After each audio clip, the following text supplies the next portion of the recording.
कभी सोचा है कि एक बहुत बड़ी डकैती की जाए, वो भी एक भी कानून तोड़े बगैर? सुनने में तो ये बिल्कुल नामुमकिन सी बात लगती है ना? लेकिन एक शख्स ने ये सच में कर दिखाया था। तो सवाल ये है कि आखिर $3.5 मिलियन से ज़्यादा की रकम बिना कोई कानून तोड़े कैसे चुराई जा सकती है। यही वो सवाल है जिसके गिर्द हमारी आज की कहानी घूमती है। ये एक ऐसी शानदार वारदात की दास्तान है जिसने स्टेबाजी की पूरी दुनिया को हिलाकर रख दिया था। तो चलें इस कहानी में जरा गहराई में उतरते हैं। बात है 1975 की और एक ऐसे मंसूबे की जिससे आज भी तारीख की सबसे ज़हीन चालों में गिना जाता है। इसका नाम है the yellow Sam betting cop. इस सब के पीछे जो दिमाग था उसका नाम था बार्नी कर्ली।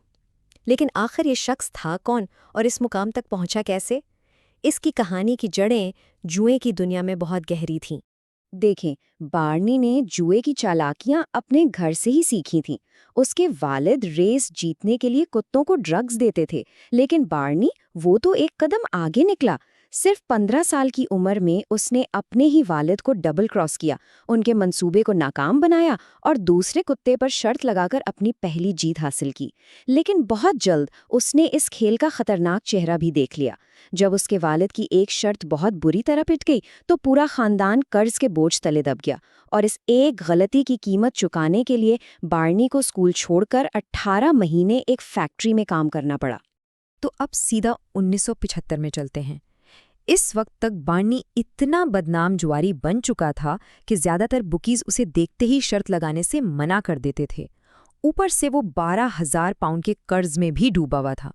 उसे हर हाल में एक बहुत बड़ी जीत की जरूरत थी। और यहीं से उसकी मायूसी से जन्म लेता है येलो साम का मंसूबा। और ये समझ लें कि ये सिर्फ एक शर्त नहीं थी, नहीं, ये एक शतरंज की बाजी थी जिसकी हर एक चाल महीनों पहले से तय की जा चुकी थी। तो चलें करेली के इस मास्टर प्लान को जरा तोड़कर समझते हैं। इसके 4 बुनियादी हिस्से थे। पहला, एक ऐसा घोड़ा जिसे सब बिल्कुल बेकार समझते थे। दूसरा, एक ऐसा रेस ट्रैक जिसमें एक बहुत बड़ी छुपी हुई कमजोरी थी। तीसरा, उस कमजोरी का फायदा उठाकर कम्युनिकेशन को पूरी तरह ठप कर देना।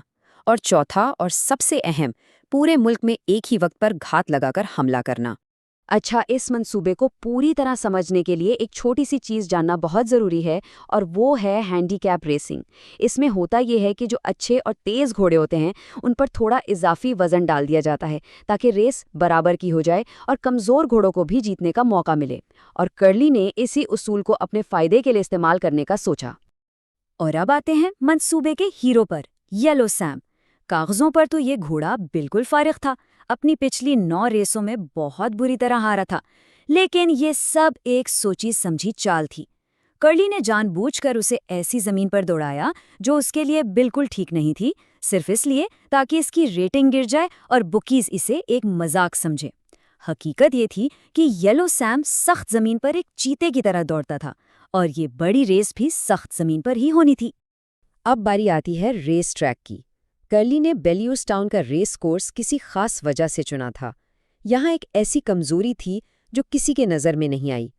पूरे के पूरे रेस कोर्स में बाहर की दुनिया से राब्ता करने के लिए सिर्फ और सिर्फ एक पब्लिक टेलीफोन था, और यही छोटी सी बात उसके पूरे मंसूबे की बुनियाद बनने वाली थी। और आखिर में था हमला। कर्ली ने पूरे आयरलैंड में तकरीबन 300 लोगों की एक फौज तैयार की। उन्हें नकद रकम के लिफाफे दिए गए, और हिदायत ये थी कि रेस शुरू होने से बस चंद मिनट पहले सबने एक साथ अपनी अपनी जगह से येलो साम पर शर्त लगानी है। मकसद ये था कि बुकीज को संभलने का मौका ही ना मिले। तो अब हम पहुंच गए हैं 26 जून 1975 को, रेस का दिन। महीनों की मेहनत और मंसूबाबंदी का नतीजा अब निकलने वाला था। सब कुछ सिर्फ 25 मिनट के खेल पर मुनहसर था। देखें हुआ क्या। रेस से ठीक 25 मिनट पहले कर्ली का दोस्त बेनी इस अकेले फोन बूथ में घुस गया और लाइन पर कब्जा जमा लिया। ठीक उसी लम्हे पूरे मुल्क में फैले 300 एजेंटों ने एक साथ येलो सैम पर शर्तें लगा दी। अब चूंकि फोन लाइन मसरूफ थी, रेस कोर्स पर मौजूद बकीज को बाहर की बैटिंग शॉप से कोई खबर ही नहीं मिल सकी। नतीजा, येलो सैम की बेस टू 1 की बड़ी ऑड्स लॉक हो गईं। اور آپ سوچ رہے ہوں گے کہ بینی نے فون بوتھ پر قبضہ کیسے جمائے رکھا؟ بہت آسان۔ اس نے فون پر زور زور سے رونا دھونا شروع کر دیا۔ باہر کھڑے لوگوں کو کہتا رہا، میری خالہ مر رہی ہیں، مجھے ان سے آخری بار بات کرنی ہے۔ اس کی اداکاری اتنی کمال کی تھی کہ کسی کی ہمت ہی نہیں ہوئی اسے روکنے کی۔ اور جب یہ سارا ڈرامہ چل رہا تھا تو اس کا ماسٹر مائنڈ بارنی کرلی خود کہاں تھا؟ وہ کہیں نظر نہیں آ رہا تھا۔ وہ بکیز کی نظروں سے بچنے کے لیے ریس کورس کے پاس کانٹے دار جھاڑیوں میں چھپا ہوا تھا اور ایک دوربین سے سب کچھ دیکھ رہا تھا۔ اور پھر ریس شروع ہوئی۔ یلو سام نے سب کو حیران کر دیا۔ اس نے ایسی شاندار کارکردگی دکھائی کہ آسانی سے 2.5 لینتھ سے ریس جیت لی، اور جس وقت وہ فنشنگ لائن پار کر رہا تھا، ٹریک پر موجود بکیز کو ذرا بھی اندازہ نہیں تھا کہ ان کے ساتھ تاریخ کا سب سے بڑا ہاتھ ہو چکا ہے۔ اس جیت کے بعد جو کچھ ہوا، اس نے بارنی کرلی کو ہمیشہ کے لیے ایک لیجنڈ بنا دیا۔ تو اس پورے منصوبے میں بارنی کی کل سرمایہ کاری کتنی تھی؟ 15,000 پاؤنڈ۔ اور یہ کوئی چھوٹی موٹی رقم نہیں تھی، یہ اس کی زندگی بھر کی کمائی تھی۔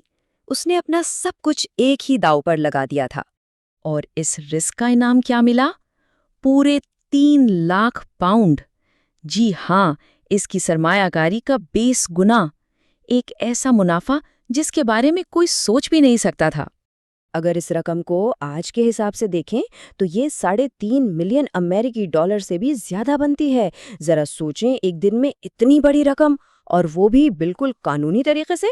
بکیز اتنے غصے میں تھے، اتنے ناراض تھے کہ انہوں نے جان بوجھ کر ساری رقم 1 پاؤنڈ کے نوٹوں میں ادا کی۔ اس رقم کو لے جانے کے لیے 108 بوریوں کی ضرورت پڑی تھی۔ یہ منظر خود اس جیت جتنا ہی مشہور ہو گیا۔ تو اس پوری کہانی سے ہمیں کیا پتہ چلتا ہے؟ سب سے اہم بات یہ ہے کہ کرلی نے کوئی قانون نہیں توڑا، اس نے صرف سسٹم کی کمزوریوں کو پہچانا اور ان کا فائدہ اٹھایا۔ اس واقعے کے بعد بکیز کو مجبوراً اپنے سارے اصول بدلنے پڑے، اور کرلی وہ لوگوں کی نظر میں ایک ہیرو بن گیا، ریسنگ کی دنیا کا رابن ہوڈ، جو امیر بکیز سے پیسے لے کر غریبوں کی مدد کرتا تھا۔ تو آخر میں سوال یہی رہ جاتا ہے کہ بارنی کرلی اصل میں تھا کون؟ ایک شاطر مجرم، ایک عوامی ہیرو، یا پھر صرف ایک ایسا جواری جس نے سسٹم کو اسی کے کھیل میں اسی کے اصولوں سے ہرا دیا؟ اس کا جواب شاید اس بات پر منحصر ہے کہ ہم اس کہانی کو کس زاویے سے دیکھتے ہیں۔